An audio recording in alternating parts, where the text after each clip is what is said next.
Assalamualaikum warahmatullahi wabarakatuh. Bagaimana kabarnya? Sehat semua ya? Kali ini adalah pembelajaran daring Mapel KNU-an kelas 11 MA Sunan Bejagung. Yang mana pada video kali ini bab pertama mengenal Ahlu Sunnah wal Jamaah. Sebelum ke materi lebih lanjut, silahkan dipersiapkan buku tulis dan alat-alat lainnya yang bisa membantu kalian untuk mencari dan menambah wawasan kalian terkait dengan Ahlu Sunnah wal Jamaah.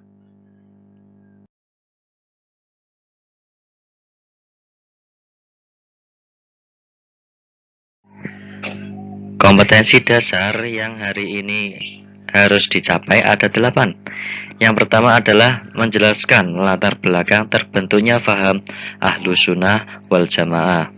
Yang kedua, menjelaskan sejarah terbentuknya firqah-firqah dalam Islam. Yang ketiga, menjelaskan asal-usul faham aswaja atau ahli sunnah wal jamaah. Yang keempat, menjelaskan prinsip-prinsip aswaja. Yang kelima, menjelaskan ajaran aswaja dalam bidang akidah. Yang keenam, menjelaskan sumber hukum aswaja dalam bidang fikih. Yang ketujuh, menjelaskan ajaran tasawuf dalam pandangan aswaja. Dan yang terakhir, yang kedelapan, yaitu menjelaskan makom-makom tasawuf dalam pandangan para ulama.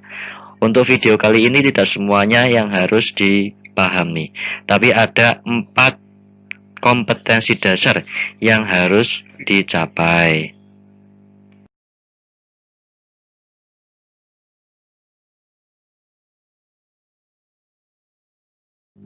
Masih ingat ya babnya tadi apa? Mengenal Ahlu Sunnah wal Jamaah. Silakan kalian amati peta konsep berikut ini. Nah, kali ini kita akan membahas apa saja. Yang pertama, pengertian Ahlu Sunnah wal Jamaah. Yang kedua, sejarah terbentuknya firqah-firqah dalam Islam. Yang ketiga, asal-usul Ahlu Sunnah wal Jamaah.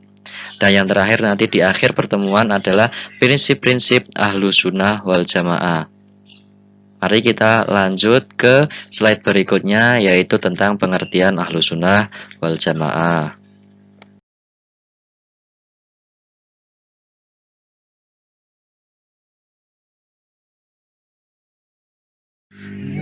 Yang pertama, pengertian Ahlu Sunnah wal Jamaah. Ahlu Sunnah wal Jamaah sering disingkat dengan aswaja atau disebut juga dengan sunni. Ahlu Sunnah wal Jamaah dilihat dari kacamata sejarah Islam. Istilah ini merujuk pada munculnya wacana tandingan terhadap membiaknya paham Mu'tazilah di dunia Islam, terutama pada masa pemerintahan dinasti Abbasiyah. Ahlu Sunnah wal Jamaah populer di kalangan umat Islam jika dikaitkan dengan sabda Nabi Shallallahu Alaihi Wasallam yang diriwayatkan oleh Abu Daud, Tirmidzi, dan Ibnu Majah dari Abu Hurairah.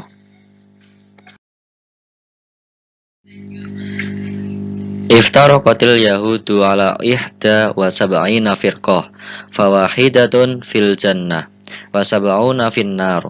Waftaraqatin nasara ala sanataini wa sab'ina firqah fa ihda wa sab'un finnar wa wahidatun fil jannah walladzi nafsu Muhammadin biyadihi la taftariqanna ummati ala thalathi wa sab'ina firqah fa wahidatun fil jannah wa sanatani wa sab'una finnar.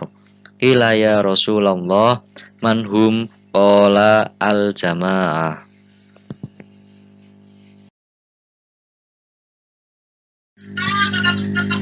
Artinya, umat Yahudi telah terpecah menjadi 71 golongan. 70 golongan masuk neraka dan 1 golongan yang masuk surga. Umat Nasrani telah terpecah menjadi 72 golongan. 71 golongan masuk neraka dan 1 golongan masuk surga. Demi zat yang diri Muhammad ada di tangannya, sungguh umatku akan terpecah menjadi 73 golongan. 1 golongan masuk surga dan 72 masuk neraka. Lalu ditanyakan, Siapa mereka yang masuk surga itu, wahai Rasulullah? Beliau menjawab, jamaah. Hadis riwayat Abu Daud dan Ibnu Majah.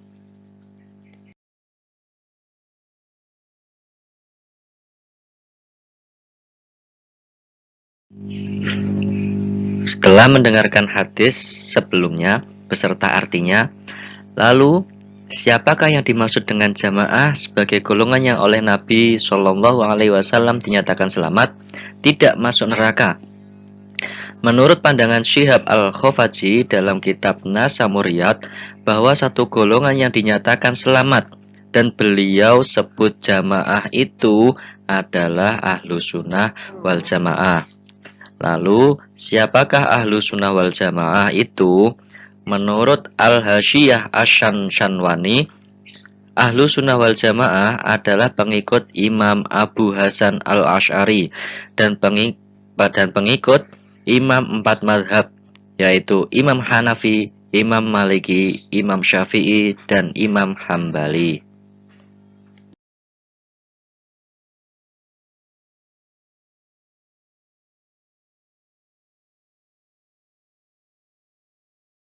Materi selanjutnya adalah sejarah terbentuknya firqah-firqah dalam Islam.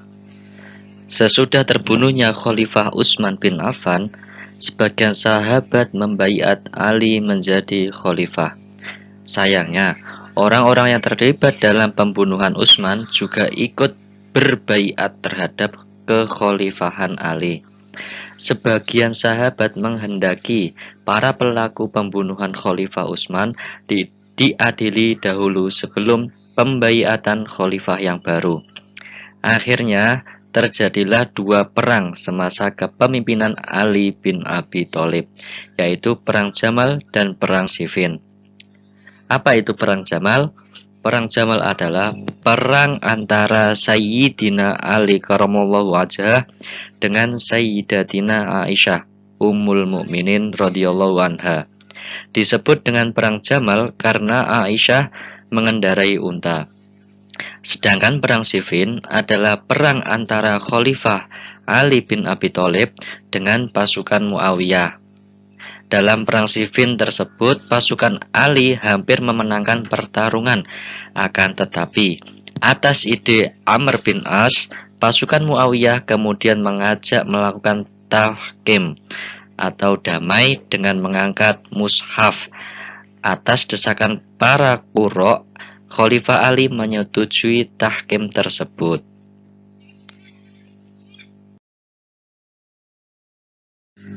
Sebagian pengikut Ali bin Abi Thalib keluar dari barisan Ali. Merekalah yang disebut Khawarij. Golongan yang kedua adalah golongan Syiah. Golongan Syiah adalah golongan pendukung Ali. Dan golongan yang ketiga adalah golongan Jumhur. Dari sinilah Islam pecah menjadi banyak sekte. Sampai di Indonesia pun itu terbagi menjadi beberapa golongan.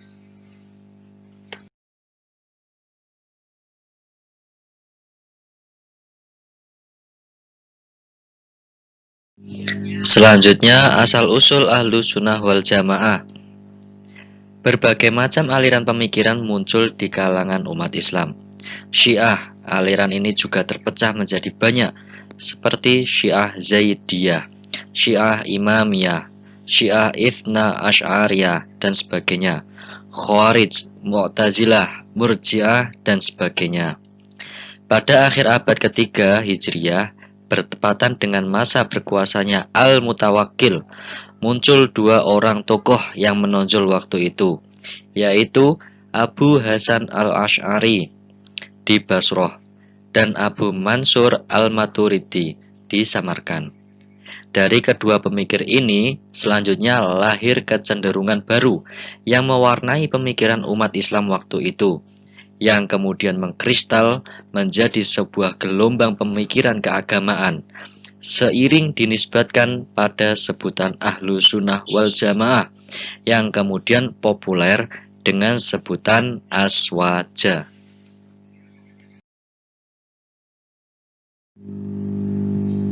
Pada hakikatnya, ahlu sunnah wal jamaah sudah ada sebelum masa Abu Hasan al-Asy'ari dan Abu Mansur al-Maturidi. Terbukti golongan ini dalam hal fikih berkiblat kepada salah satu dari keempat imam mazhab, Hanafi, Maliki, Syafi'i, dan Hambali.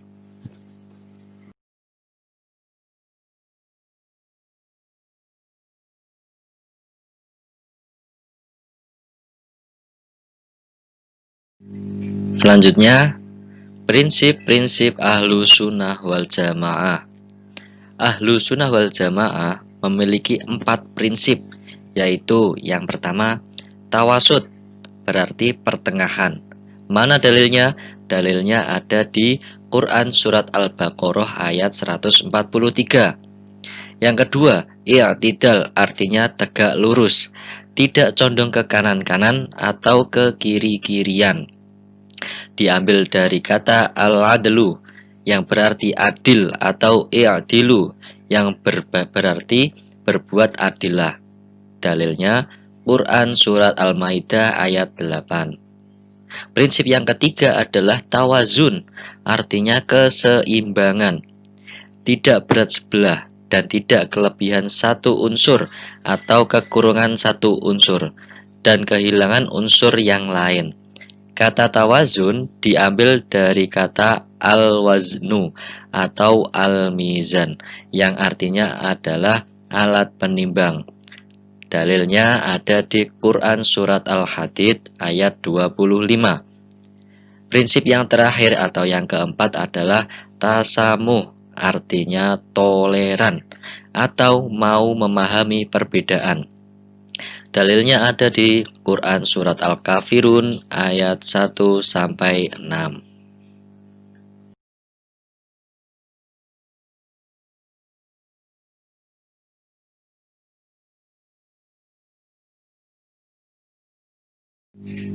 Itulah tadi penjelasan bab pertama di awal semester ini terkait dengan Ahlu Sunnah wal Jamaah.